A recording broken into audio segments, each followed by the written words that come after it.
It's the Opperman Report. Join digital forensic investigator and PI Ed Opperman for an in-depth discussion of conspiracy theories, strategy of New World Order resistance, high-profile court cases in the news, and interviews with expert guests and authors on these topics and more. It's the Opperman Report. And now, here is investigator Ed Opperman.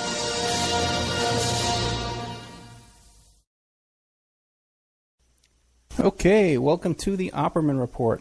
I'm your host, private investigator Ed Opperman, and this show is brought to you by Audible.com. You go to audibletrial.com/Opperman Report. You sign up for free and get yourself a free audiobook. You can do this tonight. You can sign up free tonight and start getting free audiobooks tonight, and that helps support the show. If this is the first time you're listening to this show, please take a minute and visit the OppermanReport.com website. There's a lot of stuff on there that we don't have, doesn't play live. It's in our members section, so you could sign up, become a member, and take a look at all that stuff on there. We have a lot of different shows, a lot of different topics. So if you like tonight's show, you'll like the topics that are on there as well. You can also, if you like tonight's show, you can also look for the archives on the Ed Opperman YouTube channel. You can also find them on Spreaker, iTunes, iHeartRadio, and Stitcher, and a couple other places. That's if you want to find the archives. All the archives are free, but we have additional content that we put on for you in the members section. Okay, well, got a little problem. Can't find my guest. Oh, brother. Okay, sound is good. Okay, sound is great, but we don't have a guest. Trying to get through to the guest, Mr. Doug Caddy, who was one of the attorneys for the Watergate burglars. Fascinating story. The guy has a great story, man. I tell you. I guess I could try and call him one more time while we're live on the air. Hey, here we are. We got him. Thank you, Mr. Doug Caddy. How are you? Yes, the interview is tomorrow night, right? No, it's tonight. We're live on the air right now, as a matter of fact. Well, you said on the 5th. Today's the 4th. Your email said the 5th. It probably did. I'm very sorry. Yeah, my show was on Friday nights. Oh, my God, man. Well, we're live on the air now. Can you make it tonight? Yeah, we'll make it tonight. I mean, wow, my God. Wow. You know what? I'm very sorry. And that September 5th, that's been a problem for a couple of weeks now. I've been calling tonight's show the 5th, even with another guest I had booked. I apologize to you, Mr. Caddy. But we are live on the air. And People listening right now to our conversation? Oh, yes. This is not a private conversation. We are live on the air. My Lord. Yeah, I've been. You're lucky you caught me because you had said the 5th, and that's tomorrow night. And I hadn't been actually planned to be home tonight, but I did walk in the door just a minute ago. But okay, we'll go ahead. Thank you so much. As best we can. Because like I said, I've been listening to your interviews all day long, the links you sent me and stuff, and this is just incredibly fascinating information. And it fits in with a lot of past shows I've done with Jim Rothstein and also with St. John Hunt, and also to the man who wrote the Watergate Madam book. Phil Stanford. Phil Stanford, right. Phil Stanford. So, but we have Doug Caddy tonight, thank God. And I apologize again for screwing that up. I've been a little screwed up lately. Doug Caddy, he's an attorney in Houston. He's admitted to the Texas and District of Columbia bars. He's a graduate of the Georgetown University School of Foreign Service and New York University Law School. He's the author of 6 books, 3 published by the Texas A&M University Press, and his biography appears in Who's Who in American Law and Who's Who in America and Who's Who in the World. Doug Caddy is the original attorney for the Watergate burglars and a very good friend of E. Howard Hunt. So, Doug, this is your cue. You're on the air. What can you tell us about Doug Caddy that I haven't said in your bio? Well, I think you pretty much covered the waterfront there. I really wouldn't add anything. I think the best way for this interview to proceed, in terms of your audience understanding what it's all about, is for me to give a brief background of how I came to meet Howard Hunt, which led into Watergate, because I met him 2 years before Watergate broke. And was that agreeable to you that I do that? Yes, yes. Like I said, I've been listening to your interviews all day long. So I have 100% confidence in your ability to tell this story. It's a riveting story, and I'm not going to interrupt you too much. Okay. Well, essentially, I was graduated from New York University Law School, and was offered a job by General Foods Corporation. I was graduated in 1966, and I was offered a job by General Foods Corporation in White Plains, New York. General Foods at that time was the world's largest food manufacturer. It was Post Cereals and Maxwell House Coffee and Bird's Eye and Kool-Aid and all that, names that you would recognize today, though the company has since been merged into a number of other companies. But I worked in their headquarters in White Plains for 2 years, and in 1969, General Foods Corporation sent me to Washington, D.C. to open up their office there as their Washington representative. They did not have an office in Washington. They used a public relations firm called the Robert Mullen Company to do their lobbying and so forth. And so they said, we would like you to open up our office in Washington, but for the first year, we would like you to work out of our public relations firm, the Robert Mullen Company, just to get the feel of Washington. And that was quite agreeable to me, of course. And the Mullen Company was located in the Kiplinger building on H Street there in Washington. So in 1969, I moved from New York to Washington and started representing General Foods Corporation in governmental affairs on Capitol Hill and so forth. Well, let me ask you this. How old were you at that time when they sent you over to Washington? Well, let me just see. I'm estimating right now about 25. About 25, because from listening to your interview today, it seems like, because that's a pretty big job to be sent over to Washington, D.C. to represent General Foods. Now, did you have some political clout from your family or in your background that got you to that point? Well, I had while I was going to law school, I actually went to evening law school at New York University, but in the daytime I worked in Governor Rockefeller's office on 22 West 55th Street for the lieutenant governor, who was Malcolm Wilson. Malcolm Wilson was Rockefeller's lieutenant governor. Malcolm Wilson actually was a conservative, and of course Rockefeller was considered a liberal. But the way they had arranged was that Malcolm Wilson would handle the state affairs because he was a veteran of the state legislature, a highly respected state legislator, and Rockefeller would handle everything else basically. And so I really came out of Governor Rockefeller's office there, where I worked while going to law school, into the General Foods position. I will mention, while I was working in Governor Rockefeller's office, but for the lieutenant governor, one thing did occur which was historically significant, which was on November 22nd, 1963. I received a phone call from one of my friends with whom I went to law school with at New York University. He evening law school. He worked during the daytime for an investment firm down on Wall Street, and he called and just said, "Doug, President Kennedy has been assassinated. I got to go," and he hung up because obviously he was in a hurry. And so I walked to the office of the lieutenant governor, who was just we were on the same floor, was just a few steps away, and I said to Lieutenant Governor Wilson, President Kennedy's been assassinated. I've just received a phone call to that effect. He said, "Go downstairs immediately and check in the press room." So I rode from the 5th floor, which was the Lieutenant Governor's floor, down to the 1st floor, and Governor Rockefeller did have a small press room there. And Carl Spad was his press secretary. Carl Spad was at lunch, but I went into the office there, and I said to the receptionist, "I understand that President Kennedy's been assassinated." She said, "What are you talking about?" Of course, she hadn't heard anything, and but she did point to a closet, and I went over there and opened it. In those days, everybody used in the news business used a telex machine, which would print out the news continually, and made a lot of noise when it was printing it out. Put it that way, which is why it was in the closet. But when there was a big event happening, it was it would ring bells, and the bells were ringing continually. At that point, the receptionist realized that what I had told her was reality, and so she called Carl Spad to come back from lunch. And meanwhile, I walked through the It was just a townhouse. It was privately owned by Governor Rockefeller. There were only about 30 people working in the at 22 West 55th. And I walked through that townhouse there, alerting everybody to the fact that Kennedy had been assassinated in Dallas.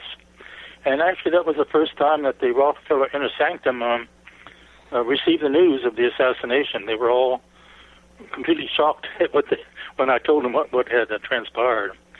But before you go further, General Foods was well aware of your connections of Malcolm Wilson, Lieutenant Governor, and of Rockefeller, so I assume that played a role in their selecting me to be their Washington representative. But even before that, somehow you had met Guy Bannister? Yes. Well, if we want to really start at the beginning, yes. In 1954, which was when I was in high school in New Orleans, I was attending Alcee Fortier High School in New Orleans. In 1954, there was a rally for Joe McCarthy in Audubon Park, which is just opposite Tulane University in New Orleans, and we lived very nearby. I could walk over to the rally for Joe McCarthy. My parents were great fans of Joe McCarthy, and they were very anti-communist. So I went over to that rally, and the organizers, Kent and Phoebe Courtney, said, "Well, we would like you, if it's possible, for you to set up a card table in the French Quarter and collect signatures on petitions in support of Joe McCarthy in his fight to prevent him from being censured by the U.S. Senate." He ultimately lost that fight. Of course, he was censured, but I did collect a large number of signatures because I set up my card table just opposite St. Louis Cathedral there in the French Quarter, and because Joe McCarthy was Catholic and everybody going in and out of the cathedral was Catholic, I had no trouble getting signatures, and I sent those petitions in to the national organization, which I think was headed by General Bonner Fellers. And then Kent Courtney, who was the organizer of that rally at Audubon Park, invited me to go with him to a meeting in Guy Bannister's office. And I went there, and the purpose of that meeting, and this is still about 1954-55, was to discuss the Aaron Cohn Crime Commission, which was a commission set up to study organized crime in New Orleans. And that was my first meeting with the Guy Bannister. I met with him 3 or 4 times subsequently, and then later on, he and I were the 2 principal speakers at a public rally on free enterprise. But, Guy Bannister played a role in the Kennedy assassination because it has been alleged that he and Oswald had a relationship just prior to the assassination when Oswald was in New Orleans, whereby Bannister was the handler of Oswald. And as you know, Oswald was distributing these Fair Play for Cuban flyers on the streets in New Orleans, and the address on the flyers that he was distributing was Guy Bannister's office. But it's never been completely cleared as to what their relationship was, whether Guy Bannister, who was a former FBI agent, was the handler or just monitoring it or assisting or whatever. But the irony of all this in 1955, in that year, was that Lee Harvey Oswald was going to high school in New Orleans, high school in the French Quarter, and he and his mother lived just a 5-minute walk from Guy Bannister's office. And I was going to another high school. Our paths never crossed. By that I mean Oswald and my paths never crossed. But it was just ironic that, of course, the Kennedy assassination was 1963, so that was 8 years later. But none of us in 1955, Bannister, Oswald, or myself, of course, had any inkling of what the future held in terms of course, the Kennedy assassination, which changed history. Now, you were born in New Orleans? No, I was born actually in Long Beach, but my father was, his entire life was with Shell Chemical, part of Shell Oil. Okay. And so he was stationed there. He'd been transferred from California to Louisiana, and so when I was graduating from high school, I went to Washington D.C. I went to the School of Foreign Service at Georgetown, and I immediately contacted Human Events, which at that time was the best-known conservative publication. It was a newsletter there in Washington. It's still being published, and they said, "Well, we would like to give you a scholarship, a working scholarship. You would work for us part-time but go to school." And so I accepted that, and I met a friend there David Franke, and he and I decided, well, there is no conservative movement. In those days, there was no conservative movement. There were no conservatives. There was not an acknowledged conservative leader. There were Republicans, but nobody identified themselves as conservative because everybody was liberal. And we decided, well, we're going to organize a conservative movement, and we thought we'd start with the students, since we were students, and so we founded the National Student Committee for the Loyalty Oath in 1957, which was to keep the loyalty oath in the National Defense Education Act. And Senator Kennedy actually was the sponsor of the legislation in Congress to remove the loyalty oath. So we were at odds at the time with Senator Kennedy, but about a year or two later, we then decided, well, we'll found Youth for Goldwater for vice president. We'll expand our base of operations. Nixon was acknowledged to be the nominee, would be the nominee for the Republican presidential nomination in 1960, so it didn't make any sense for us to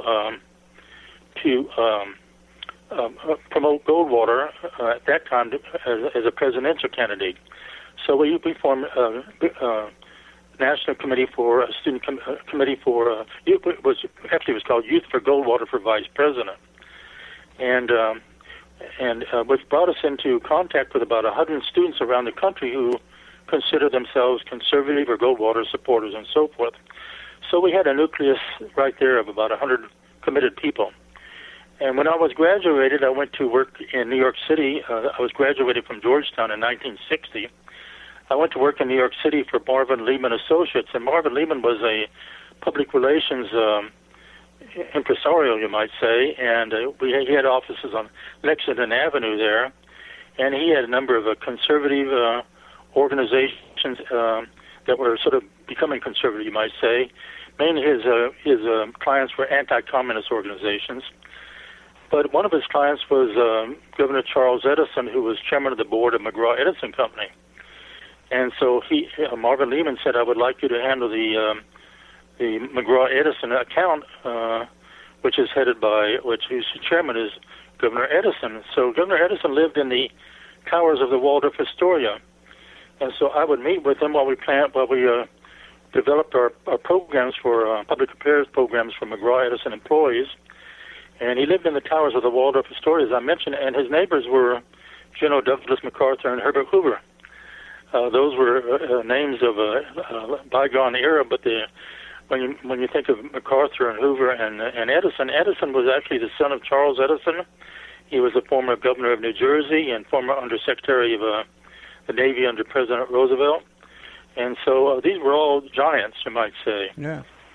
And so Marvin Lehman, who was really a public relations genius, said to me at one point, he said, well, you have this Youth for Goldwater organization, and Governor Edison said he would be delighted to pay the cost of opening an office at the Pitt Congress Hotel in Chicago for the Youth for Goldwater for vice president at the Republican Convention in July of 1960. And so we did open up an office at the Pitt Congress, and which was sort of headquarters for people who admired Goldwater. And actually Goldwater, Nixon of course got the nomination, but Goldwater made a speech there that electrified the convention and solidified in the minds of many of the people that he was going to be the leader of the budding conservative movement, which didn't have a leader. And he came to our headquarters there. Actually, I knew Barry Goldwater when I was still at Georgetown because I was the head of the Young Republicans there, and I had him out as one of our speakers at one of our meetings. But I had met him and actually had gotten to know him. But he came to our headquarters at the Pitt Congress Hotel before the convention ended. The Republican convention ended, and said, well, don't let this youth organization die just with this convention. Make it permanent. And William F. Buckley was there. Buckley went on to, was of National Review magazine. He was there, and he said, well, I volunteer our family mansion in Sharon, Connecticut. The family mansion was Great Elm for the founding of your new organization. And so that was in July of 1960, and so in September of 1960, about 75 young people gathered there at the Great Elm, which was the Buckley family mansion in Sharon, Connecticut, and we founded Young Americans for Freedom. our chairman was Robert Shupman, who was a student at Yale Law School, and on a board of directors, we had a very distinguished board of directors of people around the country, but it included Howard Phillips, who was chairman of the Student Council of Harvard University. And then Marvin Lehman, who was really a public relations genius, said, well, I think it's time that we have a mass conservative rally. And so we organized one that was held in March of 1961. This was just after President Kennedy, who had beaten Nixon in the general election, was inaugurated as president. He was inaugurated in January, and our rally in New York City was in March. And we held it at Manhattan Center, which was on 34th Street.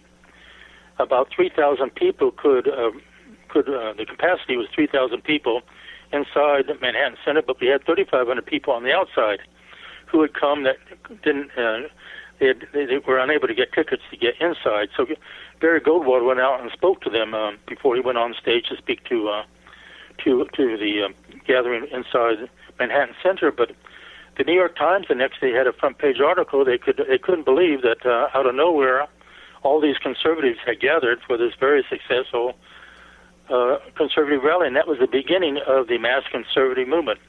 Up to then, it had been non-existent, but the next year we held a rally at Madison Square Garden, and the rest is really history. I will say the conservative movement in those days is different from the conservative movement today. There's a few similarities, but the philosophy is not quite the same as those of us who were in the founding of the organization. How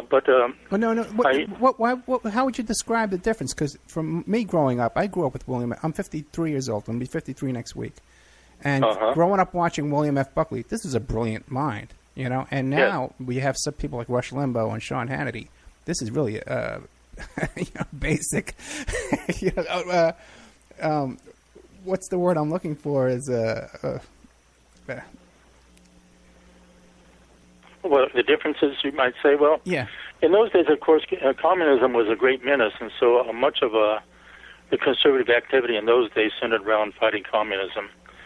But in addition, it was balancing the budget, and we all recognize under both Democratic and Republican presidents there's been very little effort to balance the budget. And so that was one of the basic planks. Actually, at the founding of the Young Americans for Freedom, we developed the Sharon Statement, that's what it's called, which was a statement that declared our principles. And in many ways, we were libertarian. In other words, the social issues that motivate the conservatives today, the religious and social issues, would be alien to what people believed in those days. It was more libertarian, more live and let live type thing, rather than what we're seeing going on in Kentucky today, or these efforts to combat gays or anybody else that people feel are not conservative and so forth. So there are some very basic, and I myself, I'm a card-carrying member of the ACLU. I find the ACLU embraces the principles that we founded the conservative movement about more than any other organization does today. And so I'm quite comfortable with the American Civil Liberties Union. But the Vietnam War was sort of warming up, and so what I did, I joined the National Guard. In those days, while I was still executive director of Young Americans Freedom, this would be 1961. And in the National Guard in those days had a program where you were 6 months active duty and 7.5 years in reserve.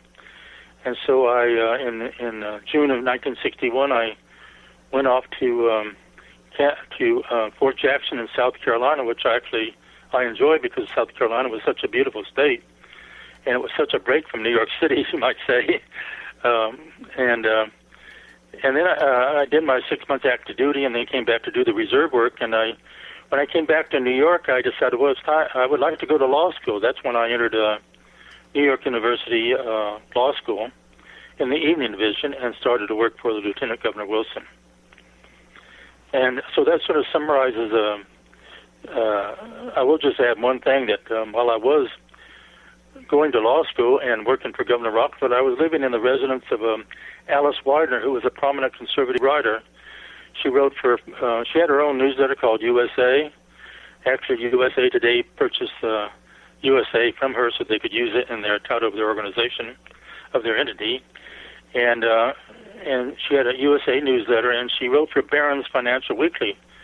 She had numerous front-page articles on Barron's Financial Weekly about a number of subjects. And the editor of Barron's was a frequent dinner at her place there on her place, which I took care of because she traveled so much. She asked that I look after her co-op, which was at the end of 72nd Street at the East River, and so I did that. And she actually joined the Communist Party upon the urging of J. Edgar Hoover, because she was the widow of Sergei Berezovsky. That was her first husband, who had passed away, and he was a prominent Russian conductor. He was actually the conductor of the NBC radio orchestra during the Depression, but he had escaped the Bolshevik revolution in Russia by playing in the whorehouses as he worked his way to the border. He was a musician. He played the piano, and eventually got to the border and escaped and came to America, and then became quite successful, and was known as the Russian conductor of the NBC orchestra. But she joined as Alice Berezovsky, the widow of Sergei Berezovsky, and she would attend the very important meetings of the Communist Party and file reports with she knew Hoover and file reports with him and with the Manhattan office of the FBI. She was a true patriot. Did you ever run into Hoover? Beg pardon? Did you ever run into Hoover? No, I never. I did not. She did, of course, okay. But I never ran into Hoover. No, I did not. Okay. Mm-hmm.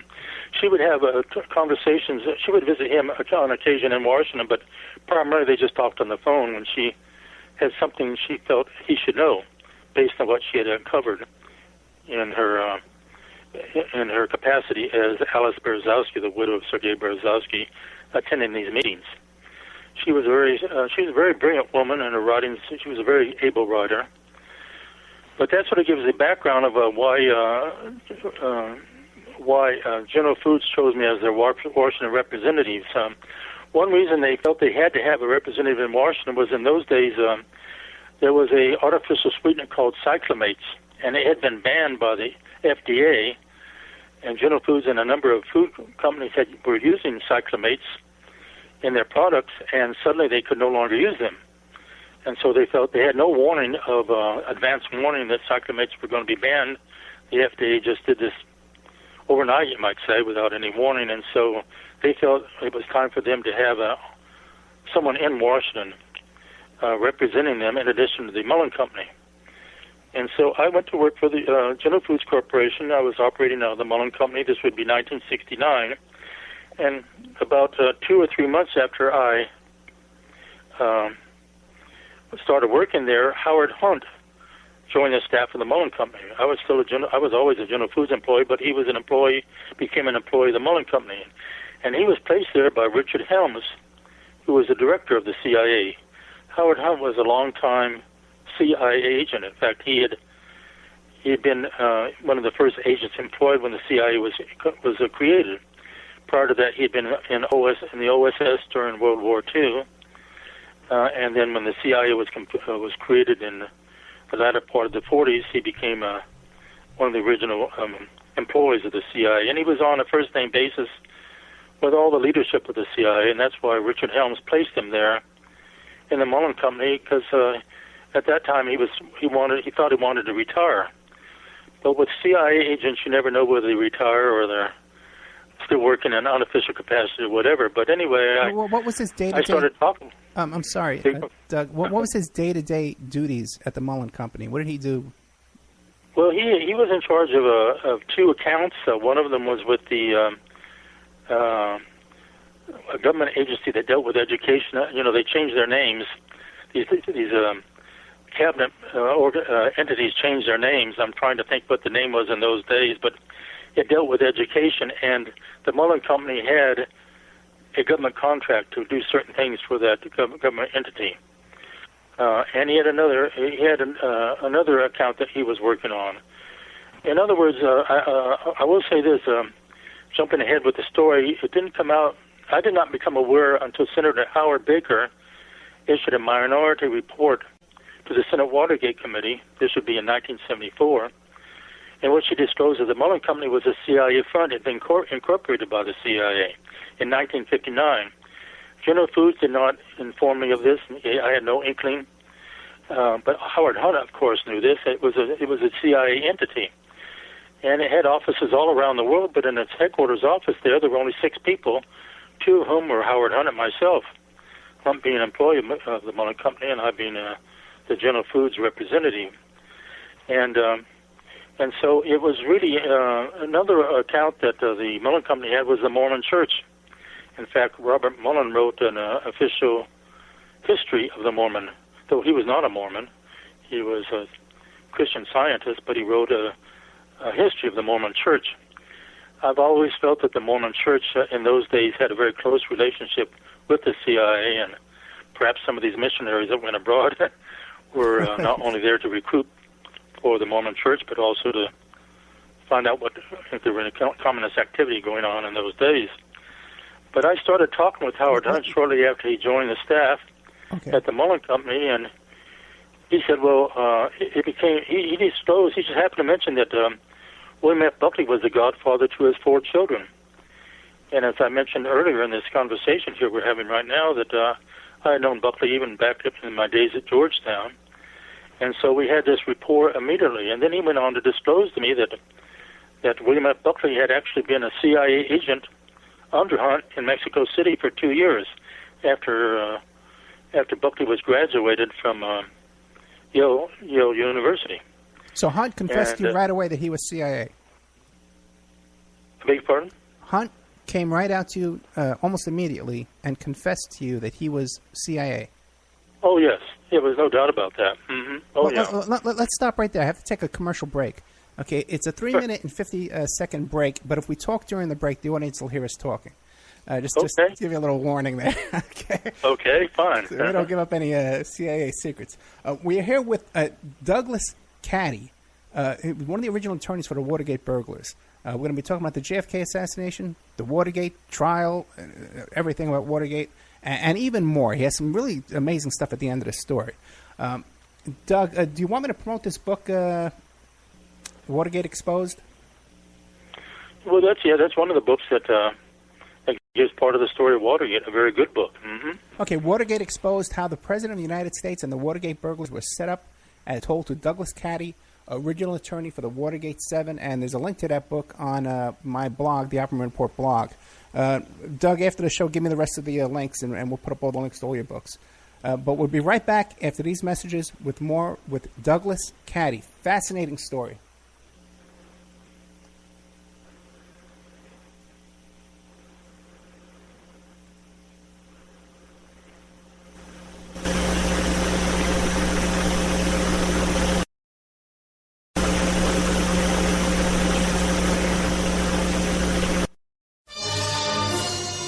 It's the Opperman Report.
Opperman Report. Join digital forensic investigator and PI Ed Opperman for an in-depth discussion of conspiracy theories, strategy of New World Order resistance, high-profile court cases in the news, and interviews with expert guests and authors on these topics and more. It's the Opperman Report. And now, here is investigator Ed Opperman.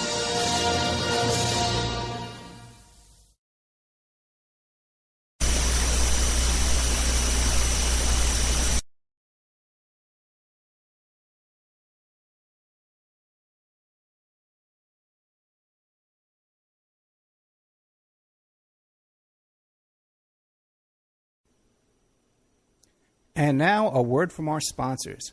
Pacific West Bamboo, your premier source for sustainable building material. They provide construction-grade and craft-grade bamboo material for all your indoor, outdoor, and gardening needs. Contact them for event planning and display building as well. 503-839-8126. Or you go to their new website, pacificwestbamboo.com. Or you can contact them on Facebook at Pacific West Bamboo. That's 503-839-8126. Amanda from Pacific West Bamboo was our first sponsor. She's been so good to us, so please support her in return. I want to make everybody aware of our new members. Okay, welcome back to the Opperman Report. I'm your host, Private Investigator Ed Opperman.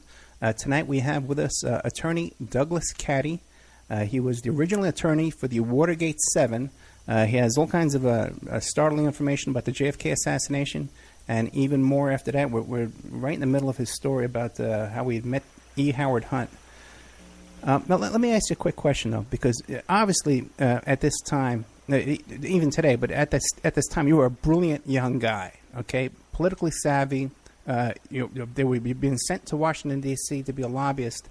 But meanwhile, you seem to be like in the midst of all these CIA agents, all these spooks, with William F. Buckley, went to college with him, even ran into Guy Bannister, and then E. Howard Hunt. But all this, you were like oblivious to all this at the time? Well, Guy Bannister was FBI. He was retired FBI. Right. And he was just retired FBI. That wasn't anything. That was not that unusual. True. As far as the CIA,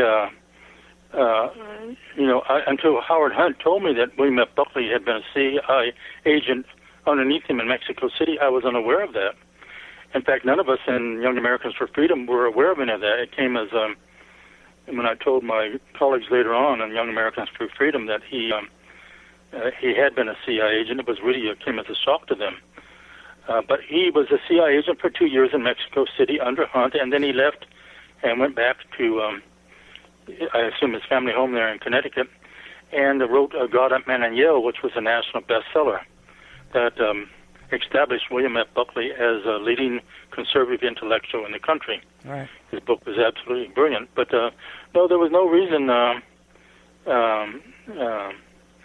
In those days, the CIA had a pretty good reputation until the Kennedy assassination. It was only after the Kennedy assassination that people began to realize that there is the way I view the CIA today and view it then, and then was the CIA is there's really two CIAs. There's the good CIA and the bad CIA, basically, and they both do their own things. Okay, but there was no reason for me to be aware. General Foods never told me. I was actually very upset with General Foods when I found out that the Mullen Company was a CIA front, because they sent me as an employee down to Washington and asked and directed that I work out of a CIA front. They knew it was a CIA front. The General Foods was part of the operation to give cover to the Mullen Company as a client. And later on, a friend of mine who was the Washington representative for United Fruit Company told me that essentially that General Foods had a relationship with the CIA. But this was never disclosed to me. Okay. And I never had really confirmation until Senator Howard Baker's report came out. That was a part of the byproduct of Watergate was exposing a lot of the activities of the CIA. And as you remember, after Watergate, Senator Frank Church of Idaho conducted hearings into the CIA, and which exposed a lot of its activities. So in those days, there was really no reason to be overly aware or be alarmed at the CIA, at least on my part. Okay, so Hunt tells you he's CIA. What was your reaction? Oh boy, you're a hero. This is a great. Yeah. At Oh, the time, absolutely. sure. Well, the fact that he and Buckley were so close. I mean, Buckley was True. my idol in those days, as was Goldwater. My two idols were Goldwater and Buckley, and so this just. And he was very close to Brent Bozell, who was Buckley's brother-in-law. They each took care of each other's children at that time, and so it was, these were people I was very comfortable with. I mean, what I came to find out about Howard Hunt, I'm jumping ahead a little bit here, but a movie came out about 2 years ago called A Most Important Man, and it got a lot of reviews. It was a very good book. Seymour Hoffman starred in it, but anyway, it opened my eyes to exactly what a CIA agent is. It wasn't the key figure was not a CIA agent. He was a intelligence agent, quote, retired, but how he operated in this movie, which took place in Germany, actually, opened my eyes, and it was an exact double of how Howard Hunt operated. In other words, as close and good friends I was with Howard Hunt and with his wife, Dorothy, Howard Hunt, well, put it this way, he used a number of people in his project in Watergate, knowingly and unknowingly, in other words. And this is what intelligence people do. And I didn't realize, I'm well aware of it now, but I didn't realize it at the time. But he just disclosed, but he did not tell me that the Mullen Company was the CIA front. That was still a very top secret operation. Though I did get this puzzling phone call from Robert Mullen while I was working there, and he said he called me, and I said, I said, your voice is this. He said, well, I'm in Chile, and I said, well, what are you doing in Chile? And he said, well, we're here to overthrow Allende. Allende was the elected socialist president of Chile, and the CIA had sent its people down there to overthrow him. And of course, eventually he either committed suicide or was killed. And they put in Pinochet, who was a ruthless dictator that killed many, many people. Typical CIA operation, basically. And but I was kind of it was a puzzling phone call from Robert Mullen that I got. But Robert Mullen sold his company to Robert Bennett, who was the son of Senator Bennett of Utah.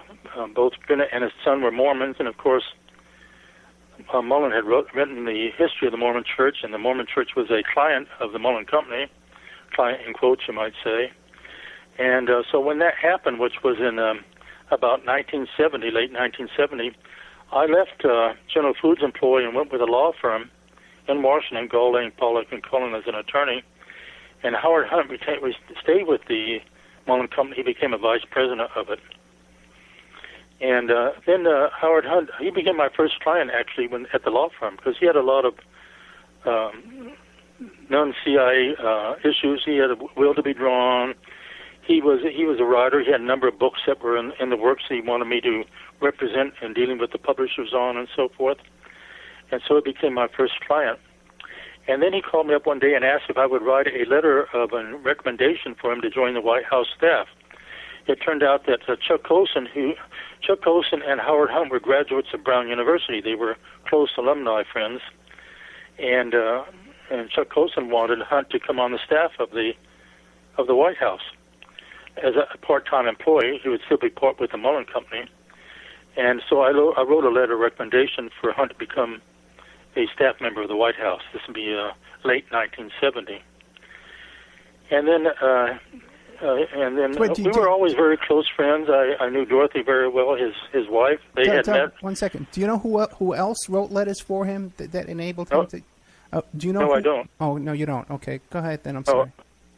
I don't know who else did it, but it was pro form because he was going to get the position anyway. I mean, Chuck Colson was one of Nixon's closest aides, and when you have, I think it was just something for the file, basically, because I'm sure he already had been assured he had the position. It's just that they wanted to have something in the files that shows that he did get these recommendations. Okay.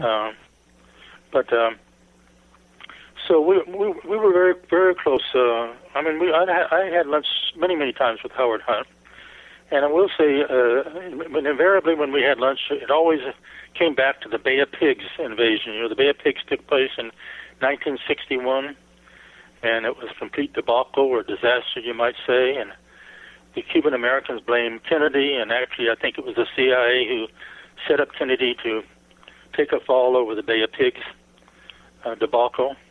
But Hunt wrote a book called "Give Us This Day" about the Bay of Pigs. But this preoccupied him. He was so concerned about Castro and the communist menace out of Cuba, and the fact that the Bay of Pigs was not successful, that he was preoccupied with that, and he kept in close touch with the Cuban Americans down in Miami. And this is when I was knowing him, the period of 1970 to 72, just before Watergate broke. And as we know later on, some of these people participated in the Kennedy assassination. Right. Howard Hunt recruited them as participants. The same people that went into Watergate were working with Howard Hunt in the Kennedy assassination. And very few people know of that, but that's the reality of the situation. The two scandals are intertwined, but I'll get into this in greater detail later on.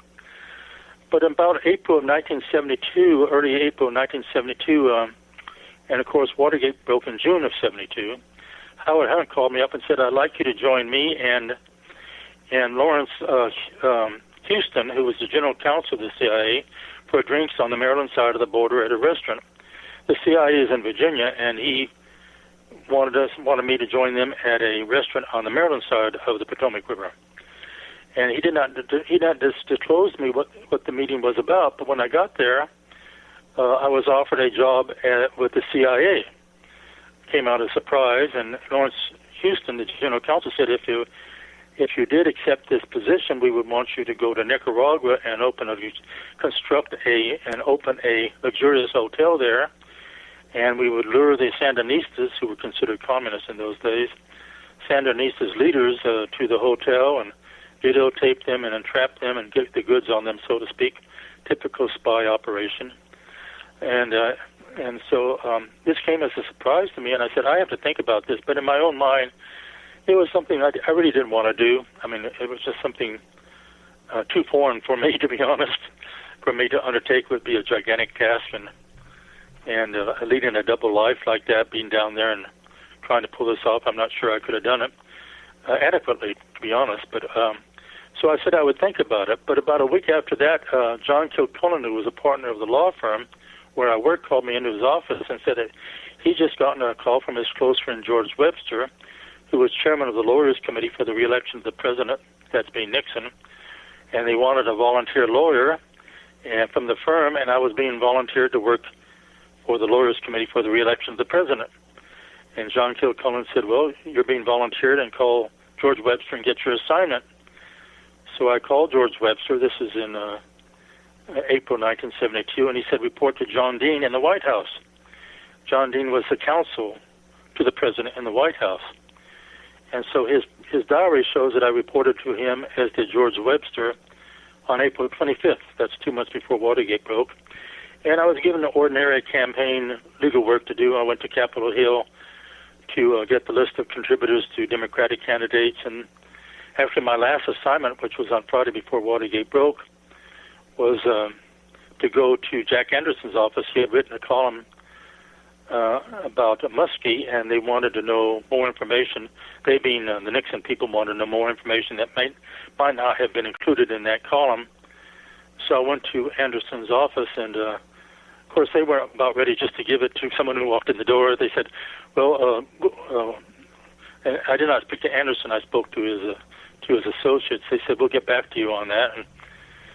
That was on Friday, and then on Saturday morning at 3 a.m. Before we get to that, now you're saying that you were volunteered to go work for John Dean at the White House by your former employee at the Mullen Company.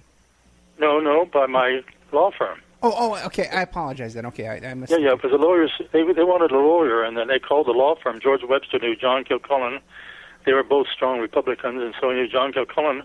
And Kilcullen, a partner of that law firm, volunteered me to volunteer, in quotes, you might say. I really had no choice. It's not that I objected to it.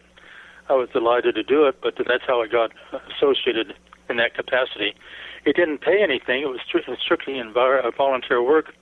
I still had to work for the law firm, but I would do these odd jobs as they came up as given to me by John Dean and subsequently by Gordon Liddy. Gordon Liddy was the general counsel to the Finance Committee for the re-election of the president, and at one point he had me doing legal work for him too. It was all legitimate, basic legal work, any campaign work, nothing illegal or surreptitious about it at all. But and so that led up to June 17th, and I was awakened by this phone call at 3 a.m. I lived about less than a mile, really, from the White House and less than a mile from Watergate in a high-rise apartment. And I got a call from Howard Hunt, and out of the blue it awakened me, and he just said, Doug, I need to see you about a very important matter. Could I come and see you immediately? And I said, well, sure. I didn't know what it was about, but so I called downstairs. We had security downstairs at the front desk at all times during the night, and said I was expecting a visitor. And Howard Hunt did show up at 3:35 a.m. on Saturday morning, and he proceeded to tell me about the arrest at Watergate, which had taken place just about 2 hours before, maybe less than 2 hours, whereby 5 burglars were arrested. These were James McCord and the 4 Cuban Americans that Hunt had recruited from Miami, that he had been associated with over the years in anti-Castro activities and on the Kennedy assassination. And they had been arrested inside the Democratic National Committee, but Howard Hunt and Gordon Liddy had escaped because they were in the adjacent Watergate Hotel, and another part of the member of the conspiracy who was across the street, who was monitoring what was going on, called Howard Hunt and said he could look out his window and see into the Democratic National Committee, which was on the same level as his place in the Howard Johnson Motel, and could see the arrest taking place. And once he told this to Hunt, Hunt and Liddy escaped. In other words, they were not arrested as part of the Watergate arrest. And so he explained to me, and he said, we need to get these people out on bail. And then he called Gordon Liddy, and Gordon Liddy, wherever Gordon Liddy was, he got on the phone. And Gordon Liddy said, well, I want you to, he said, Howard is retaining you to represent him in this matter, and I'm retaining you to represent me in this matter as an attorney, and we want you to represent the 5 arrested individuals. And I explained to Liddy, who actually was a lawyer, so he would understand. I said, well, our law firm was a labor law firm. In other words, we dealt with labor management matters. That was the only thing we really dealt with, other than minor civil matters, you might say. We did no criminal law work at all. This was a major criminal case. In fact, maybe the biggest criminal case of the 20th century. And I said, we're not a criminal law firm. But I said, I will call a partner of my law firm. I was just an associate. There were 3 partners, and get some leadership decision from him. And so I called Robert Scott, who was the only partner in town. One partner was on the eastern shore of Maryland on vacationing, and another one was in Italy. And Robert Scott actually knew Howard Hunt because he had worked with me on these minor matters that Howard Hunt brought to us about representing them with the publishers and the will and so forth, And when I called Robert Scott, I woke him, of course, and he just said, my God, he says, I think these people were set up. That's what he said. These people must have been set up. But he said, sit still, I'll call my nephew. And then he called back about 20 minutes and said, I've obtained a criminal law attorney to assist you in this matter, and he'll go with you to the arraignment tomorrow, and we'll try to get these people on bail. Let me and ask so you a that's question. how Watergate began. Let me ask you. You might say that. Let me ask you a question though. Now Hunt's a savvy guy, and so is Liddy. Liddy's a lawyer. Why wouldn't they have in their pocket the name of a criminal lawyer that they could trust and rely on, like right off the bat? That's always puzzled me too, and I never had another conversation with Hunt because he fled. He was ordered to flee by John Dean the next day, 2 days later, and so I only saw Hunt 2 more times after that. I saw him. We're jumping ahead with the story at the funeral of at Dorothy, his wife, who died in a mysterious plane accident in December of 1972, and then I saw him just before he went to prison in 1975. But that's a question that's always bothered me too. Why they didn't have someone? I guess because I was Hunt's personal. It may be that I never understood. He may, as many people think, a lawyer can do anything, but a lawyer can't. Most lawyers are specialists. They're Sure. criminal law lawyers, environmental lawyers, or will and probate lawyers, or whatever. And lawyers cannot do everything. They have to specialize, and our specialty was labor and management relations. It wasn't criminal law. So that's always been a puzzle to me too, and I don't know the answer to that, other than the fact that I was Hunt's personal attorney. But now, what about when you showed up at the bail or the arraignment? All these Cubans and stuff like that, all these other guys, weren't they saying, "Who the hell are you?" Well, actually, the attorney they got from me, Joseph Rafferty, who was a criminal law attorney to assist me, we went down there to try to find the 5 arrested, and it took about an hour to find them.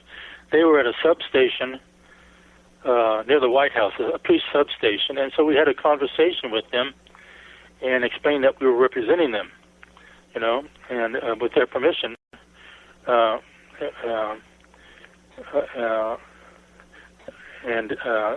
they knew us when the formal arraignment took place several hours later. But what I did not know, and at the time, was that Carl Schaffler was the arresting officer of the burglars at Watergate.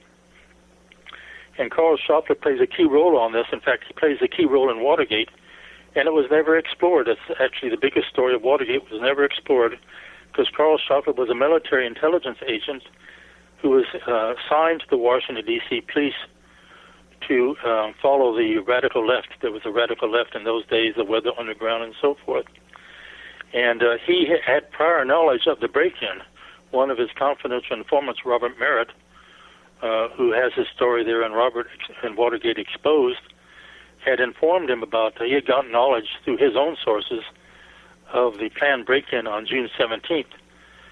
And so Carl Schaffler was actually parked in a police car just a block away from Watergate, waiting for the burglary to go down so that he could rush in and arrest him, which he did. And according to Jim Rothstein, he wasn't even on duty that night. No, he was not on duty. He was supposed to go off duty. He was supposed to go home to Pennsylvania for a family affair, for a birthday party. But instead he asked if he could work extra hours. Of course, the leadership of the police department didn't know anything about what he knew, And so he worked extra hours, and he was just waiting there for that call to come in, which eventually did come in, And so he arrested the individuals, and shortly thereafter he called the Washington Post and told them what had occurred. And the interesting part of this is that Bob Woodward, who was Pulitzer Prize-winning reporter, before he went to work for the Washington Post, was a military intelligence agent from the Pentagon to the White House, to the Nixon White House. So you had Carl Schaffler, who was a military intelligence agent, calling the Washington Post immediately after the break-in to tell him what had gone down at Watergate, and you had Bob Woodward assigned to as the reporter on the Watergate case by the Washington Post. And Ben Bradley had an intelligence background as well, didn't he? Yes, he did. Mm-hmm. Okay, we're going to have to take a break right now. We're here with Doug Caddy, attorney for the Watergate burglars. We're talking about the Watergate, which I love to talk about, JFK, Even more stuff after this, guys. This really, really gets deep, okay? Doug Caddy is the author of several books, 6 books. The $100 Million Payoff, Legislative Trends and Insurance Regulation, Exploring America's Future, How They Rig Our Elections, The Coming Dictatorship of Big Labor and the Radicals. I'd like to have you come back and talk about that. Understanding Texas Insurance, a lot of insurance stuff. Did you sell insurance? No, I never sold insurance. I just wrote a book on the subject. Expert on insurance. Okay, great. We'll be right back after these messages with more of Douglas Caddy, the first Watergate burglar.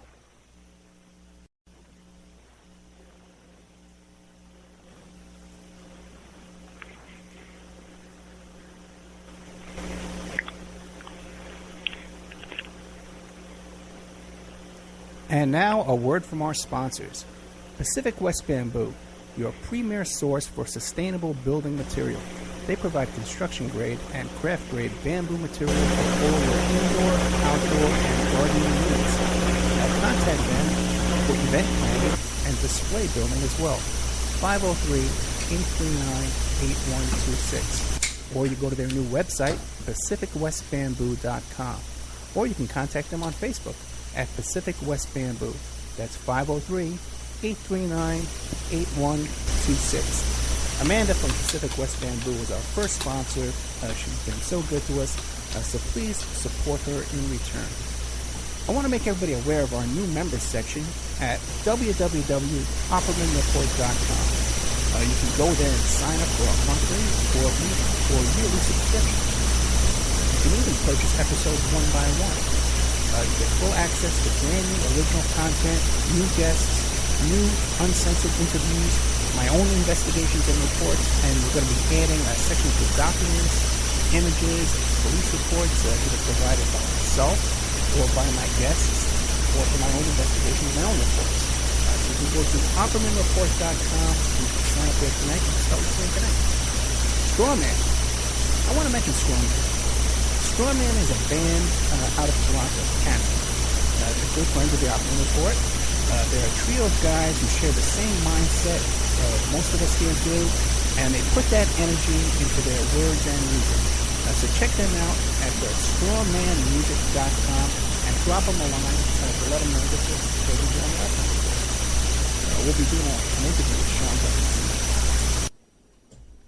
You can get an autographed copy of my book, How to Succeed as a Private Investigator, by visiting my PI website, emailrevealer.com.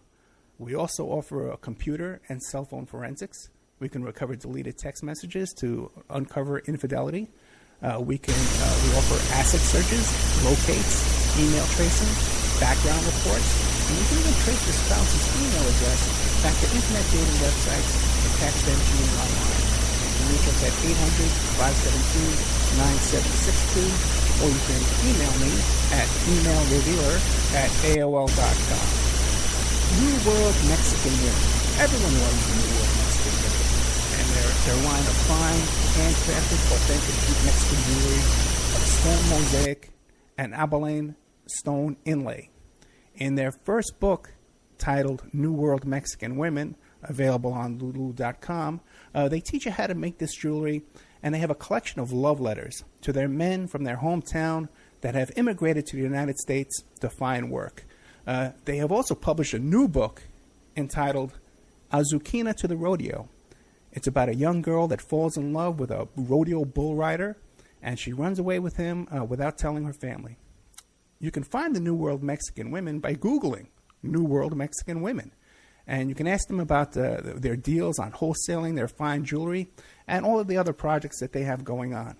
If you'd like to have your business or website advertised here and promoted all over the world on dozens of stations every day, give us a call at 800-572-9762 or email oppermanreport@gmail.com. And now back to our show.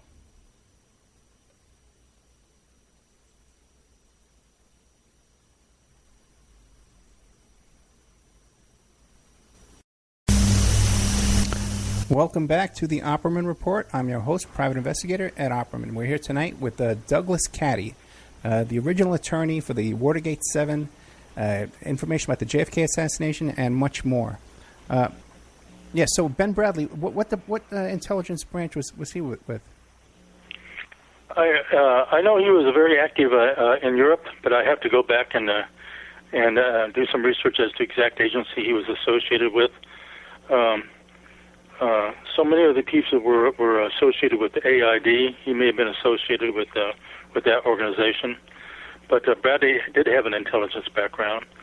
And I will say, going back for a moment to the question of a criminal law attorney, it probably would not have made too much difference at that point whether a criminal law attorney had to handle the matter or myself with the sensitive criminal law, because once Schaufler made that phone call to the Washington Post, and actually the prosecutors knew from that phone call too, they knew more than I did, basically, that there was no way there was no way the 5 arrested individuals were going to get bail immediately. The reason I acted along with my criminal law attorney so quickly was we thought we could get these people out on bail quietly and quickly, and so this thing might just blow over. We were somewhat naive about that because the skids were greased, so to speak, on this matter because of the phone call by Schaufler. Schaufler was actually Deep Throat. He was military intelligence. He was a police officer, detective assigned to the Washington, D.C. police. He was military intelligence. He'd been trained by the National Security Agency, NSA, for 2 years at its facility in Virginia on eavesdropping and wiretapping. He was skilled in this area, and he was part of the military intelligence community that wanted to bring Nixon down. They wanted to destroy Nixon, and Watergate gave him the opportunity to do so. And so he had, in my opinion, had everybody wiretapped all during Watergate. He knew exactly what was going on. And in my opinion, I think a lot of the material that was given to the Washington Post came from Carl Schaufler. He was essentially Deep Throat, and ended up in articles written by Bob Woodward, who was another military intelligence agent who was assigned from the Pentagon to the Nixon White House when Nixon was president before he went to work for the Washington Post. So as far as who brought down Nixon, I think it was more the military intelligence that brought down Nixon as opposed to the CIA, which was the key agency in bringing down JFK. But in any event, at the arraignment, the burglars did not get bail, and there was this encounter between me and Woodward that's in All the President's Men in the movie and in the book, and whereby I could really not disclose, even Schaufler was not aware of this, that Hunt and Liddy were involved and had escaped. And so I could not disclose that at the arraignment, obviously. I could not disclose that there was anybody else involved in this other than the 5 arrested. And so Woodward kept pestering me with these questions, and I tried to handle it as best I could, but I could only deal with basic information that I could provide him. But going ahead in the matter, I was in the courthouse on June 28th, which is just about 11 days after Watergate broke, when I was walking down a corridor in the federal courthouse, and I was handed a subpoena by one of the prosecutors, Donald Campbell. There were 3 prosecutors, and he was one of them, and to appear forthwith before the grand jury investigating Watergate. And he physically grabbed me by my arm, forthwith means immediately, and pulled me down the corridor into the grand jury room. Here I was an attorney. Here I was an officer of the court, and it's unheard of. Actually, I don't think there's ever been another case in American legal history whereby an attorney has been given a subpoena in the courthouse to appear forthwith and physically pulled into the grand jury room. That's what happened to me. And I appeared before the grand jury on 6 occasions. And the bottom line is I refused to answer 38 questions, which on advice of I had 5 attorneys representing me after I was pulled before the grand jury, who advised me that I could not answer these questions because they would violate the attorney-client privilege and the right to 6-minute right to counsel. So I refused to answer these 38 questions, and Judge Sirica on June 12th threatened me and said, "I will hold you in contempt of court and jail you unless you answer these 38 questions." And not only that, but he said, "Mr. Caddy, I believe you might be a principal in this case, even though you were not present at the break-in. he, in essence, was falsely accusing me in open court of being a criminal. Of course, as things worked out, as the case evolved, it was shown I was never involved in any way in Watergate. I was never subject to any discipline by the bar or indicted or listed as an unindicted co-conspirator. I had a completely clean record. But Sirica was operating. He had a very strong reason for doing this. These people did not receive a fair trial from Sirica. He was intent on, from the very beginning, on bringing Nixon down. Well, when the judge made that accusation, did he list any reasons why he was making that allegation? No, it was completely vicious. And I turned to one of the partners who was at me, and we were standing in front of Judge Sirica, and I said, "What is this?" Because both of us were completely shocked. Sirica was a very vicious, mean person, very vicious. I mean, he assigned this case to himself so he could hear this case. And of course, jumping ahead, he wrote a book and got paid $1 million, so that would be about $4 to $5 million, which he refused to share with charity. He just pocketed the money himself, having twisted this case so he could enrich himself. Well, speaking of money, he was, in my opinion, he was a biased and very unethical jurist. But in any case, wait one second. Did you get a retainer from Hunt when Hunt woke you up at 3 a.m? Did you guys talk money, retainer? No, we did not talk retainer at that point. No, we did not. Neither did Robert Scott, with whom I called. When you're waking at that hour, there are things that, and in an emergency like this, when you know that there's going to be an arraignment. I was waking at 3 a.m., and the arraignment would be about 10 a.m. in the morning. There's certain things that have to be done before you can get to issues like that. No, I understand. But Hunt had been a long-time client, so it's not like we were worried about.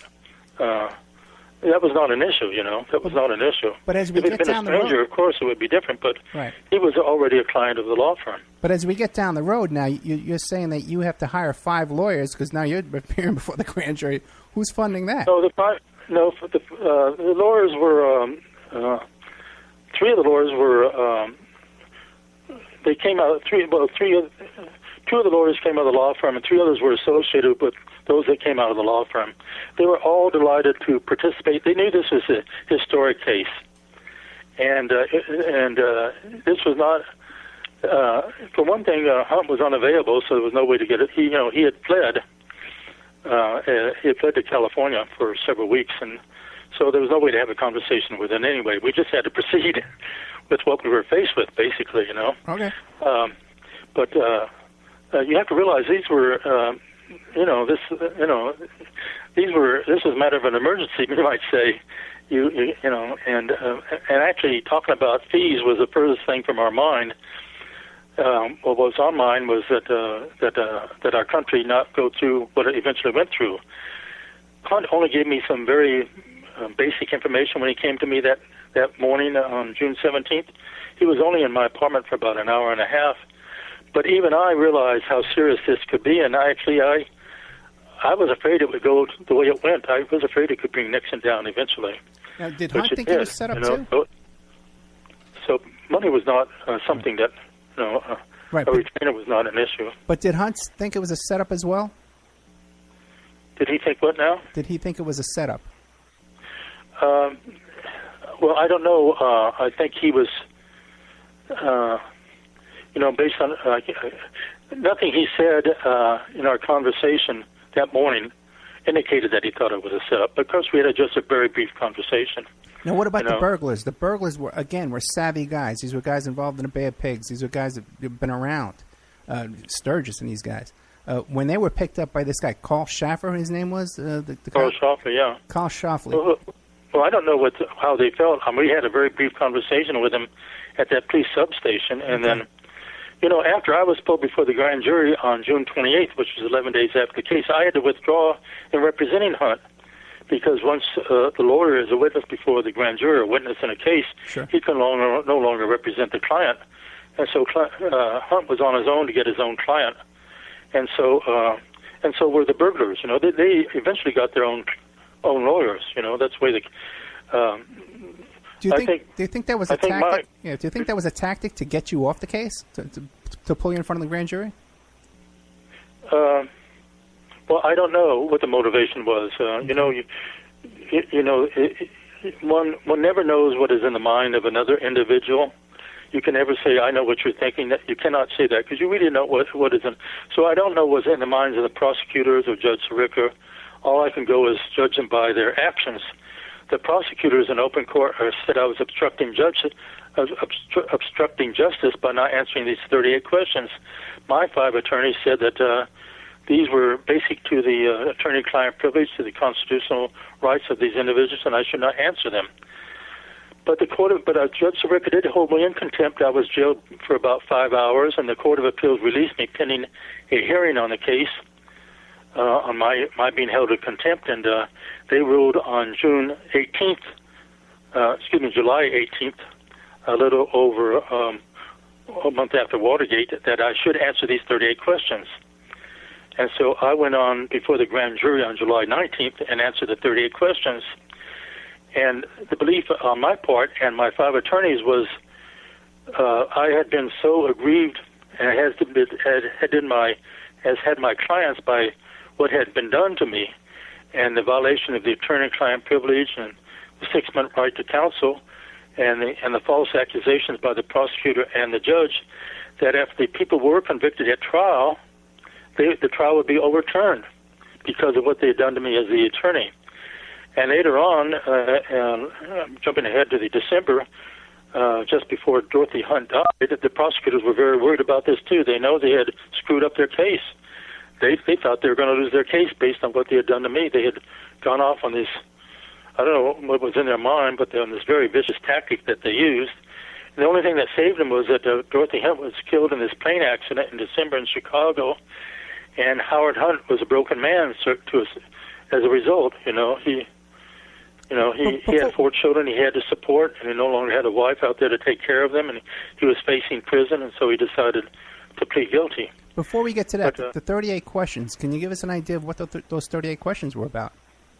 Well, the questions were, did you receive a call from Howard Hunt in the early morning hours of June 17th, things like that, whereby if I were to answer that, that's incriminating. Why would he be calling them? Why would he be calling me in the early morning hours of July? I got you. They were, okay. All these things centered around. Okay, I follow you now.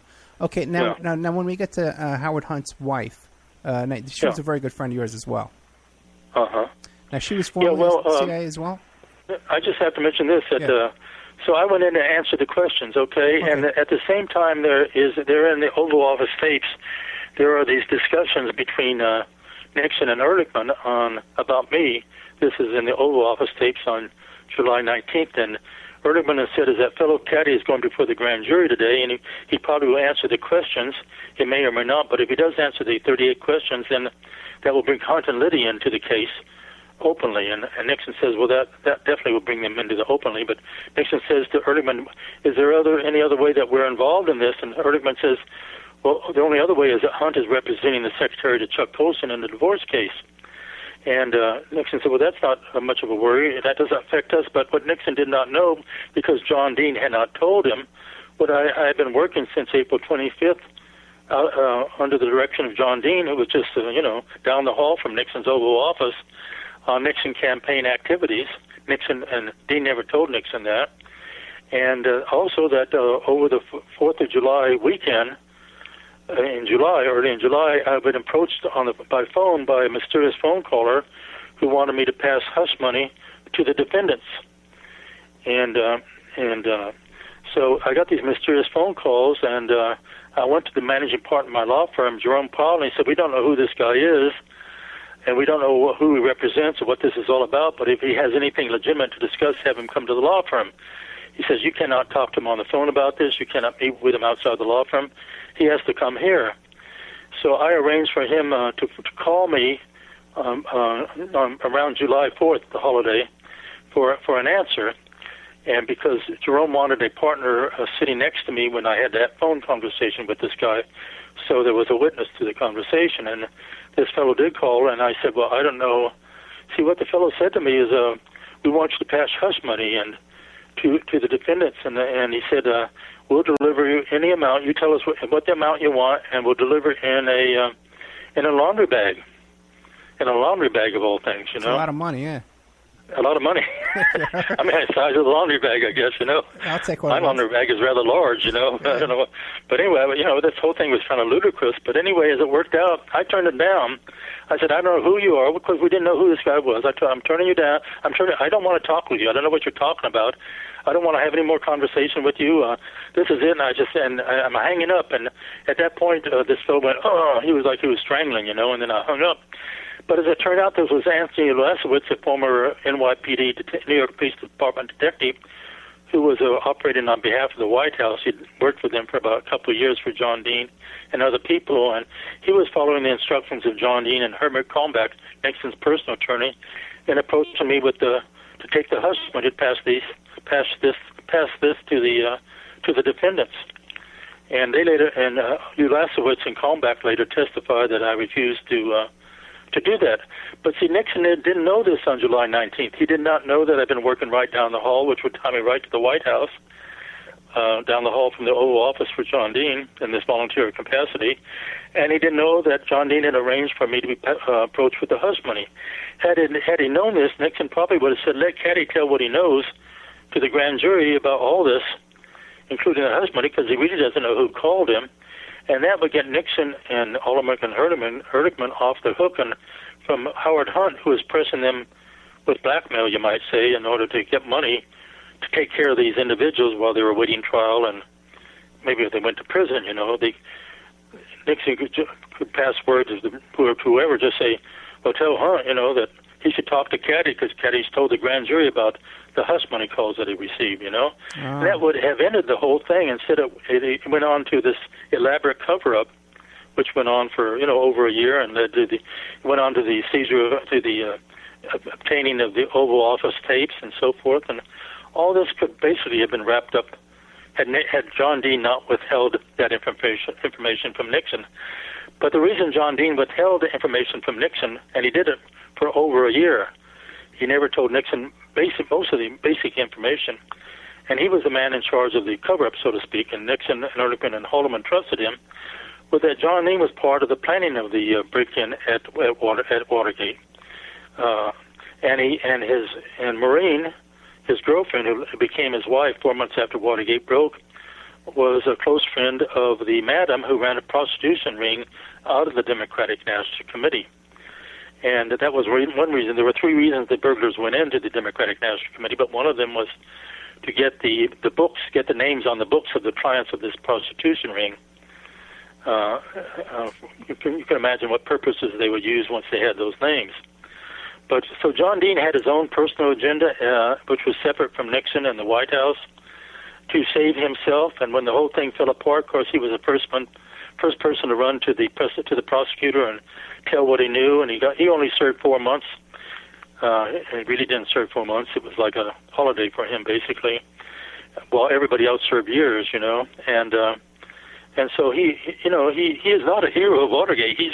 Watergate would have had a entirely different ending for Nixon and for the country, except for John Dean, who had his own personal agenda, which was to protect John Dean at all costs. And he's portrayed as the hero. And he sacrificed the country to do so. Yeah, he's been portrayed as the hero of Watergate. Yeah, he's portrayed as the hero. Well, the liberal, the Washington Post, he fits into the agenda of the Washington Post of Woodward and Bernstein and so forth as being the hero, you know, of Watergate and the liberal establishment as to why Nixon. And he wrote his book, The Nixon Defense, which came out last year, in which he transcribes all those Oval Office tapes. And come the July 19th one, where Nixon and Ehrlichman are discussing me, in the commentary right afterwards, he never mentions my name. He never mentions that. My name in connection with working for him down the hall from the Oval Office, or his attempt to pass hush money to me. He even in his book that came out a year ago, he's still covering up this aspect of the case. So John Dean and the FBI conducted an internal investigation of what went wrong internally with Watergate, and they concluded that John Dean was a mastermind of the cover-up, that he had his own sources within the Justice Department that gave him the FBI reports of the ongoing investigation without the FBI agents knowing that their reports were being given to John Dean, and also he got the grand jury reports, transcripts allegedly from the prosecutors, and so he was monitoring everything minute by minute until it all fell apart. And wasn't there some question too that your grand jury testimony was altered? Yes, well, I was going to be a witness at the first Watergate trial, a witness which was in January of 1973. And I was called down by Howard Hunt's new attorney, William Bittman, who was representing him. Bittman came out of the Justice Department. He was a very famous Justice Department prosecutor. I was called to his office with my own attorney in September of 1972. This was 4 months before the trial. And he said, Doug, you're going to be a witness at the trial, and you're going to be called down by the prosecutors to go over your grand jury transcripts. I appeared before the grand jury 5 times previously. I appeared one more time after that.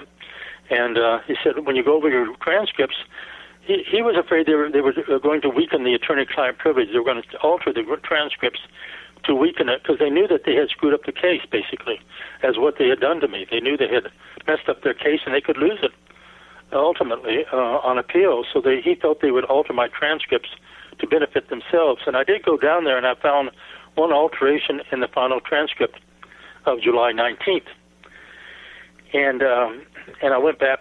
We went back and told Bittman that there was an alteration, but my attorney at that time said we cannot tell you what the alteration is.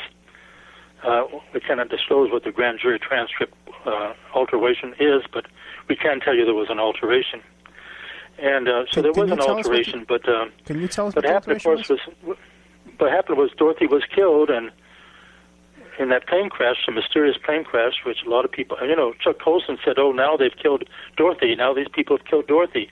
He was convinced that Dorothy had been murdered, and a lot of people still wonder about this, the way that plane crashed in Chicago. I mean, it was just a commercial flight that just went down at the Midway Airport with all these people on board. But Dorothy was CIA as well, correct? Yes, she was. She and Hunt had met when they were both in the CIA. She was a full-blooded Blackfoot Indian, as I understand, Blackfoot tribe, and she was actually a very brilliant woman. She was very savvy, and she had argued very vehemently with, if you read St. John Hunt's book, A Bond of Secrecy. St. John is Howard Hunt's son. He wrote a book about 2 years ago called A Bond of Secrecy, published by Trine Day, in which he says that his mother argued before Watergate broke. She said, do not do this burglary, do not do these things. These are terrible things. Do not. She argued vehemently with her husband and said, it's a foolish thing, it's stupid what you're doing, do not do this. But he ignored her, and she was the one who was savvy enough to realize, but of course neither of them knew that it had been a setup, that someone knew in advance what was going to go down, so they Hunt walked into a trap, but she just thought it was a very foolish idea to go in there. Yeah, I had St. John on the show. Now, what about the theory that perhaps she was carrying hush money on the plane with her? Well, I think there has been, she had $10,000 and maybe more, and it's probably somewhere in the Watergate investigative reports, but I've never been able to actually pin down the reason why she was carrying that money to Chicago. I really don't know why. But she was carrying money. There was a purpose for her carrying that money. I think, once Watergate broke, she felt, well, I have my family. I've got to protect my family. I've got to keep my family intact, and so she supported her husband in what had to be done. But she was a very savvy person, and it was a great tragedy, a great tragedy that she died. And when the plane crashed, the FBI was on the scene within 30 minutes? Yeah, a very large number of FBI agents were there within 30 minutes. And then I believe that someone involved in that investigation was appointed to the head of the FAA, perhaps? It was like the next day? Yes, one of Nixon's aides, Yeah, the next was day. appointed. And because, what was happening during that period before then was Hunt was pressing the White House for the hush money. Right. The hush money was, this sort of wraps up the hush money here, because at the first Watergate trial, Hunt pleaded guilty. He pleaded guilty because William Bittman, his new attorney, said, convinced him to plead guilty. Of course, he was a broken man. He didn't take, too much persuasion to get him to plead guilty once Bittman laid out the alternatives, But Bittman had his own agenda because Bittman took the hush money that I turned down. And once my attorney and I told Bittman that there had been an alteration in my grand jury transcript, Bittman thought, well, we don't know what goes on in a man's mind, but I think what happened was he thought, my God, if Caddy testifies at the trial and discloses there's an alteration in his transcript when under my questioning, it will come out that this leads to the hush money and will lead to me accepting the hush money that Caddy turned down, and I'll incriminate myself right in open court. So he convinced Hunt to plead guilty. And so that never came an issue because Bittman was not at the trial and Hunt was not having pled guilty, was not on trial.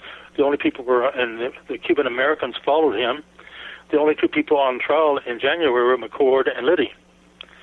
At that point, Silbert, the prosecutor, was very confident that nothing would come out that would incriminate anybody else in the White House because it was just Hunt and Liddy, and would not go any higher. In fact, he told the press, it's in the Los Angeles Times, he said, "There's no one else involved, and in this case, it's just, and now it's just these two individuals, Hunt and Liddy."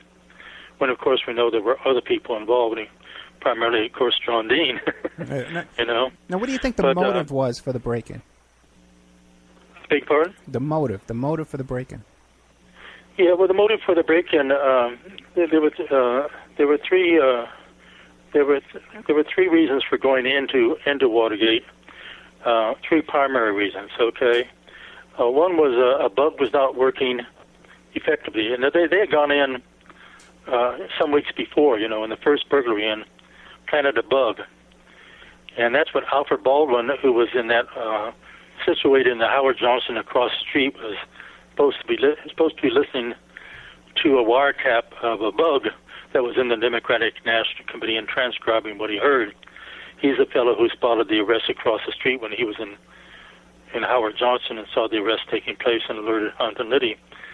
But the bug was defective, and so they were going to replace it, and that was one reason. The second reason was to get these books on the prostitution ring that was being operated out of the Democratic National Committee. And the two people that were very concerned about this were John Dean and Jeb Magruder. Jeb Magruder was the number 2 guy in the Nixon campaign, and Magruder's name is in the book. Phil Stanford, I think you said you interviewed Phil Stanford, who wrote White House Call Girl. Did you mention that? Absolutely. St. John Hunt, Phil Stanford, and also Jim Rothstein, and all these stories confirm each other. Okay, and so so Phil Stanford said that it says that Jeb Magruder is in that book. Is that correct? I don't recall. Yeah, so he was one of the people listed as a client of the prostitution ring. And there were other Republicans involved too, a lot of Democrats, a lot of political people, obviously, Now, Jim Rothstein. And so they wanted that. And the last reason they went in there was there was a belief on their part that there were Cuban government intelligence reports inside the Democratic National Committee that dealt with the assassination of John F. Kennedy. And this was very important to find out what those Cuban intelligence reports had in them, because the CIA, Richard Helms wanted to know, because the CIA was so involved in the Kennedy assassination, as we all know now, as well as Nixon. Nixon wanted to know that too, because he had set, through a chain of events, he had set up the Kennedy assassination when he was vice president. And this takes a little bit of an explanation, but when he was vice president under Eisenhower, well, can we take a break now? Can we take a commercial break right now, and we'll get into how Nixon set up the JFK assassination? Okay. Okay, we'll take a little commercial break. We'll be right back with Douglas Caddy, the original attorney for the Watergate 7, the expert on the JFK assassination, and much more after this. And now, a word from our sponsors. Pacific West Bamboo, your premier source for sustainable building material. They provide construction-grade and craft-grade bamboo material for all your indoor, outdoor, and gardening needs. Contact them for event planning and display building as well. 503-839-8126. Or you go to their new website, pacificwestbamboo.com. Or you can contact them on Facebook at Pacific West Bamboo. That's 503-839-8126. Amanda from Pacific West Bamboo was our first sponsor. She's been so good to us, so please support her in return. I want to make everybody aware of our new members section at www.oppermanreport.com. You can go there and sign up for a monthly, quarterly, or yearly subscription. You can even purchase episodes one by one. You get full access to brand new original content, new guests, new uncensored interviews, my own investigations and reports, and we're going to be adding sections with documents, images, police reports, either provided by myself or by my guests, or for my own investigations, my own reports. So you can go to oppermanreport.com and you can sign up there tonight. You can start listening tonight. Strawman. I want to mention Strawman. Strawman is a band out of Toronto, Canada. They're good friends of the Opperman Report. They're a trio of guys who share the same mindset most of us here do, and they put that energy into their words and music. So check them out at strawmanmusic.com and drop them a line to let them know that you heard them here on the Opperman Report. We'll be doing an interview with Sean Duffy soon. You can get an autographed copy of my book, How to Succeed as a Private Investigator, by visiting my PI website, emailrevealer.com. We also offer a computer and cell phone forensics. We can recover deleted text messages to uncover infidelity. We offer asset searches, locates, email tracing, background reports, and we can even trace your spouse's email address back to internet dating websites to catch them cheating online. You can reach us at 800-572-9762, or you can email me at emailrevealer@aol.com. New World Mexican Women. Everyone loves the New World Mexican Women, and their line of fine, handcrafted, authentic Mexican jewelry of stone mosaic and abalone stone inlay. In their first book, titled New World Mexican Women, available on lulu.com, they teach you how to make this jewelry, and they have a collection of love letters to their men from their hometown that have immigrated to the United States to find work. They have also published a new book entitled Azuquina to the Rodeo. It's about a young girl that falls in love with a rodeo bull rider, and she runs away with him without telling her family. You can find the New World Mexican Women by Googling New World Mexican Women. And you can ask them about their deals on wholesaling their fine jewelry and all of the other projects that they have going on. If you'd like to have your business or website advertised here and promoted all over the world on dozens of stations every day, give us a call at 800-572-9762 or email oppermanreport@gmail.com. And now back to our show.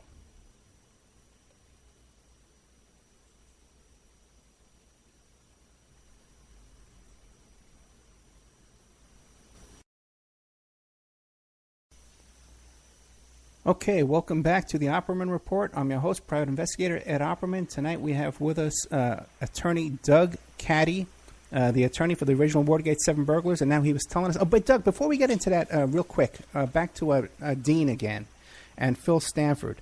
When Jim Rothstein was on the show, and he was very familiar with all the things you're talking about, he was saying that he felt that this call girl operation also included pedophilia and child prostitution, child trafficking. Do you know anything about that? Yes, I would agree with him on that. I think pedophilia plays a big role in politics and in government. Okay, and right now, if you follow what's happening in England, I mean, there's a tremendous scandal that's been going on for 2 or 3 years now. It goes all the way up into the royal family about pedophilia, and it's just as big here and involving just as important people in this country. I mean, our leadership. And so I think that one of the purposes of the burglars was if there was a book there on for clients who requested male prostitutes, they wanted that information too. Okay. So I would agree with Jim Rothstein on that 100%. Mm-hmm. Okay, great. Thank you very much. Now back to how Nixon was involved in the JFK assassination. Well, not directly, but right. He set up a chain of events, unforeseen chain of events. And it came about this way. He called Howard Hughes early in 1960, and he was going to be nominated in July of 1960 as a Republican candidate, and the election would be in November. And he asked Howard Hughes to undertake the assassination of Castro, and if he could do it before the election, that would assure his election. But if not afterwards, if it was afterwards, that'd be fine too. Howard Hughes agreed to do this without the government fingerprints on it. In other words, it'd be done through Howard Hughes' organization. And Hughes delegated this to Robert Mayhew, who was his right-hand man. And Mayhew, in turn, recruited organized crime, and the CIA was already on board, and the Cuban-American community. And then, but Nixon was not elected president. It began. The ground was laid, and the training began for the assassination of Castro. It could not be done before the election, but at the election, Nixon was not elected president. But unbeknownst to the Kennedy brothers, this program that had been set up under Nixon continued on for over a year before the Kennedy brothers found out about it, that this training was going on these different locations in Florida and Louisiana and so forth by these teams that had been set up originally under Nixon's orders by Howard Hughes.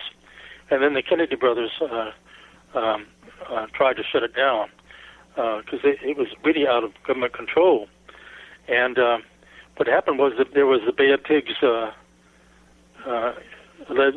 debacle, which I think was the CIA set up to really to entrap, force either JFK to invade Cuba or to leave him holding the bag afterwards. And so the Cuban-American community was outraged. He went down there to Florida right after the Bay of Pigs invasion and spoke at that stadium before the Cuban community.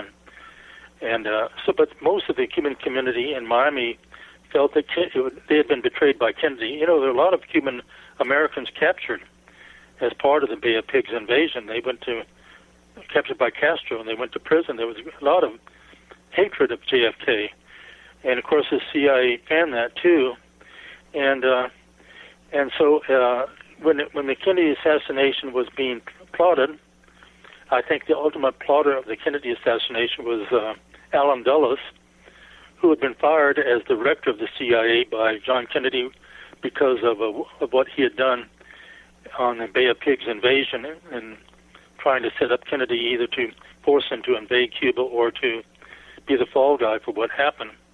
Allen Dulles, I think, was the mastermind, and the operation was under James Angleton, his number one lieutenant.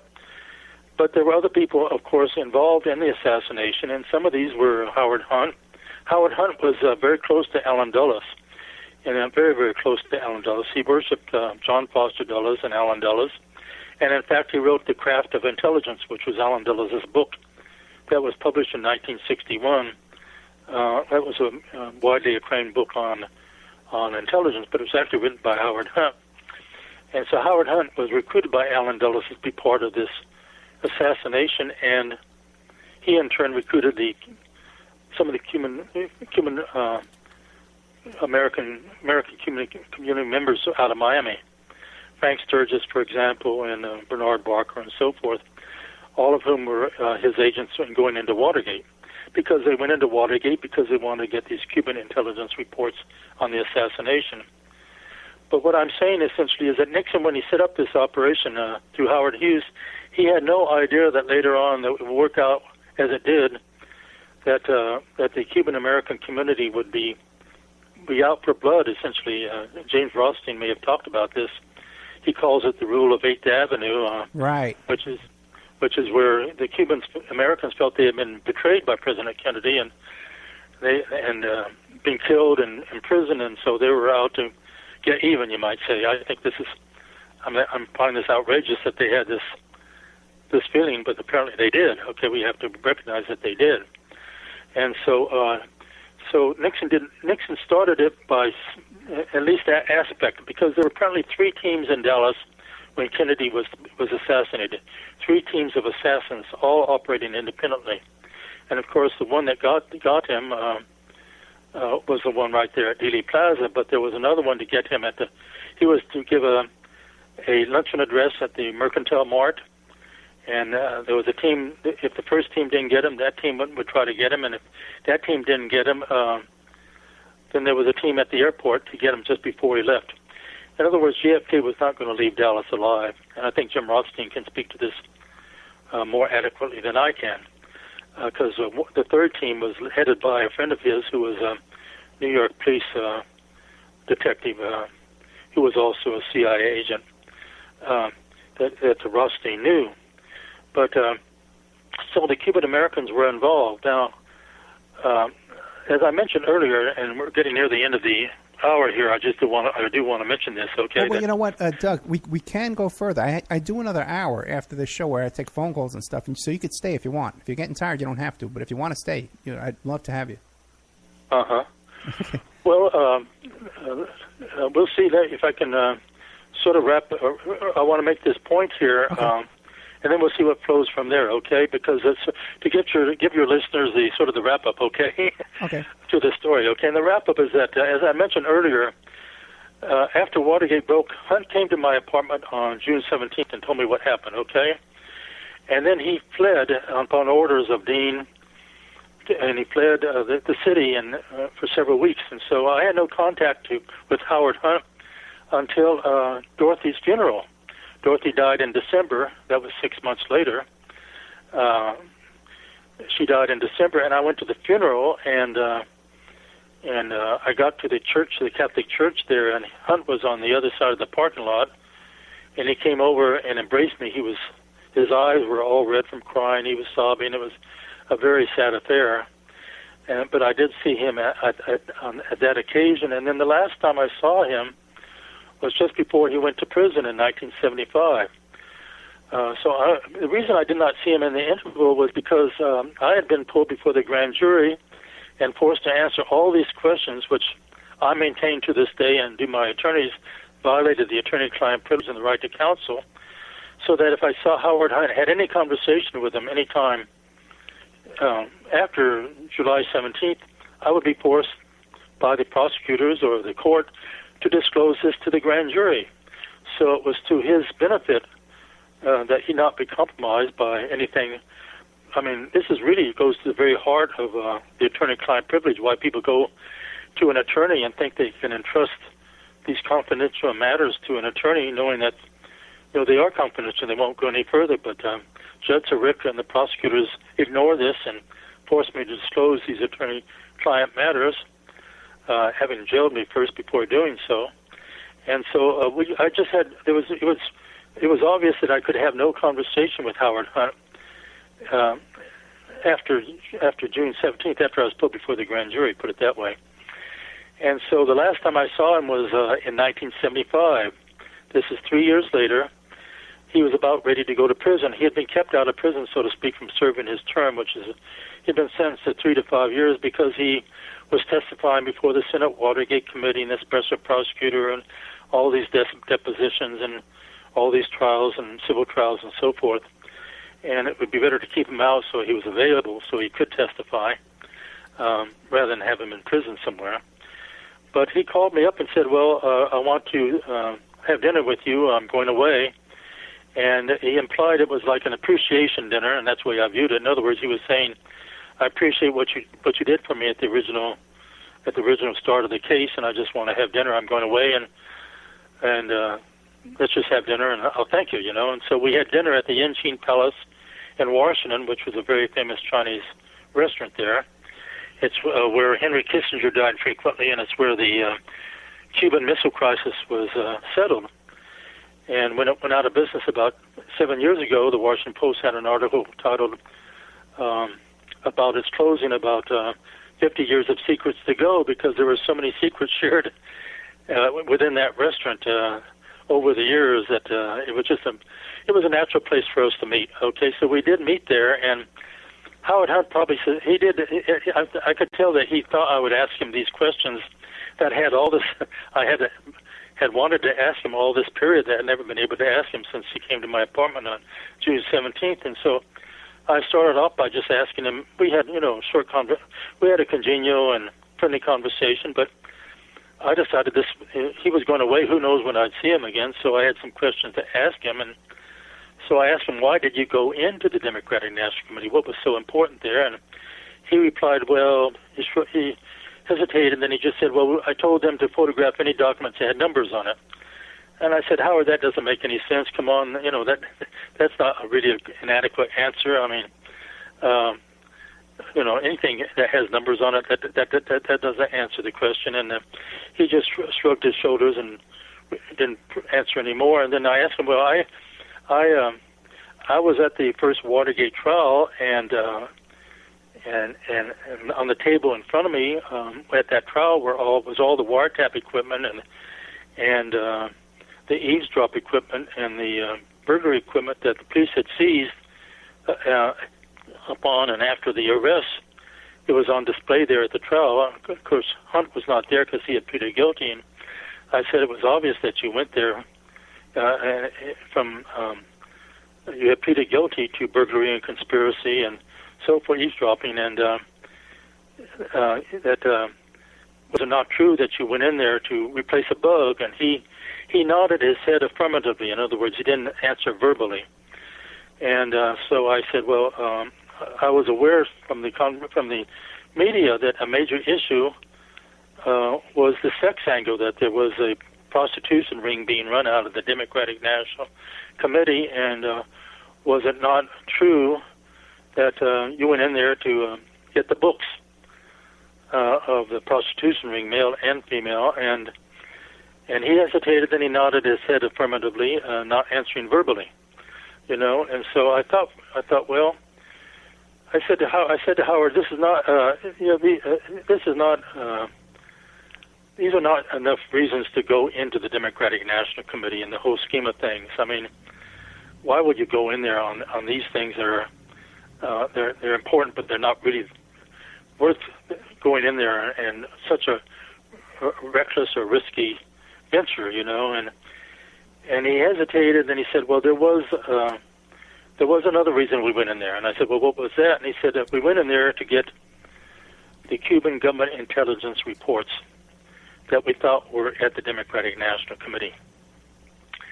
And I said, well, what would be in those reports? Why do you believe there was something in those reports? Because, when they went in there, the burglars were arrested before they did anything. They had hardly got inside the Democratic National Committee before they were arrested, so they didn't have a chance to look for the reports or to do anything. They were just caught, But he said, we thought there was these Cuban government reports covered the Kennedy assassination and those involved in the assassination. And at that point, he indicated he would have no more discussion, and that was it. He just waved his hands in front of me, and that was it. And so we talked about other matters before our dinner ended, about, his 4 children and where they were and how they were being taken care of, and my own situation and so forth. And then we went out on the sidewalk. This was the last chance chance I might even see Howard, because I might be leaving Washington, and he was going off to prison. I said, well, Howard, why was Kennedy assassinated? What was so important in these reports that you thought it would be worthwhile to go in there and get them? He said, well, Kennedy was assassinated because he was about to give our most vital secret to the Soviets. And that stunned me. I mean, the President of the United States was going to give our most vital secret to the Soviets. And I said that to him. I said, Kennedy was going to give our most vital secret. He said, yes. And I said, well, what was that secret? And he said, the alien presence. And he looked into my eyes. He shook my hand. And he said, the alien presence. And with that, he walked away. And that was the last time I saw Howard Hunt. And at that point, this was 1975. I was not a student of the Kennedy assassination. I have told in this interview where I was when the assassination took place. I was in law school, and I got this call when I was working for Lieutenant Governor Wilson. But I had not really followed the Kennedy assassination. I knew there was a lot of controversy about the Warren Report, Commission Report, and these books and so forth. And the idea that Kennedy would give secrets to the Soviets was astounding to me. But I didn't know how to weigh that, and I didn't know anything really about the alien presence or aliens. I mean, there's a lot of controversy about UFOs and so forth, but these were not subjects on my radar screen, put it that way. And it was not until many years later, until 2006, that I became the subject of the assassination topic of the Education Forum out of London. It's the Education Forum is the name of the website, and they have several topics, and one of them is the JFK assassination topic. And they started a topic on me because of my relationship to Howard Hunt, who had since surfaced as being a figure in the Kennedy assassination because of what he said on his deathbed, and also because of one of my clients in Texas was Billy Saul Estes, who was LBJ's bagman and secret silence business partner, who had indicated that LBJ had been involved in the Kennedy assassination, and as Howard Hunt said on his deathbed too. And so they started this topic on the Education Forum, and I decided to join the Education Forum to answer the questions of its members, to clear up any questions they may have. As a result, I became aware of the Kennedy assassination. I won't hold myself out as an expert because there are people who are experts on all aspects of it, but I am aware of most of the parameters of it as a result of this wonderful work done on the Education Forum by all its members over the years. And I didn't realize until I started studying the subject that Kennedy was essentially a great man. He was a tremendous man. He was trying to change things fundamentally, which was why he was killed. And one of the things he was trying to change was our relationship with the Soviet Union. And he started this right off at the very beginning by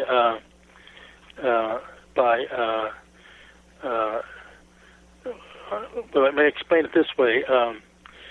In my research on the Kennedy assassination, I ran across the work of Stanton Friedman, who's a researcher, who had gone to the Harvard Library and to get the file on Dr. Donald Menzel.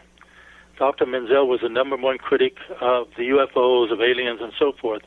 He was head of the astronomy department at Harvard. He was head of the observatory. He was recognized as the authority. And whenever these issues came up of aliens or the UFOs and so forth, the media would always run to him, and he would say, "This is nonsense. There's nothing to believe in. This is all nonsense." But so Friedman was interested. So he went to Menzel had passed, and he went to get his file that he had left at Harvard University. And he was perusing this file when he came upon a folder that was which was labeled JFK. And he opened the file, and it was a letter from Dr. Howard Menzel in 1957, when Kennedy was a senator, saying, as soon as you get the proper security clearance, which was pending, I want to tell you what I know about my work with the NASA Security Agency and these other things. In other words, Donald Menzel was a double agent. Publicly, he was the biggest critic of UFOs and the alien presence and the aliens and so forth. But privately, he was part of Majestic 12. He was one of the 10 most experts on the subject for the government, on the subject of the alien presence on Earth. And so this, I think, is the first time, and I may be wrong about this, but I think what Dr. Donald Menzel briefed Kennedy on, when Kennedy was still a senator and on the board of overseers of Harvard University, having gotten the clearance, was that Kennedy became aware of the alien presence. And so when he became president, he wanted to pursue this. He wanted to find out more how our government was dealing with the alien presence. Well, Doug, we're coming up to the break. Can you stay a little longer after the break? Yes, I can. I have to clear up this subject here so your readers understand. Thank you so much. Actions. So I'll stay. Oh, thank you so much, Doug. We'll be right back with more of Doug Caddy, the attorney for the Watergate burglars. He's talking about the JFK assassination, and E. Howard Hunt told him that one of the motives for the JFK assassination was an alien presence. We'll be right back after this.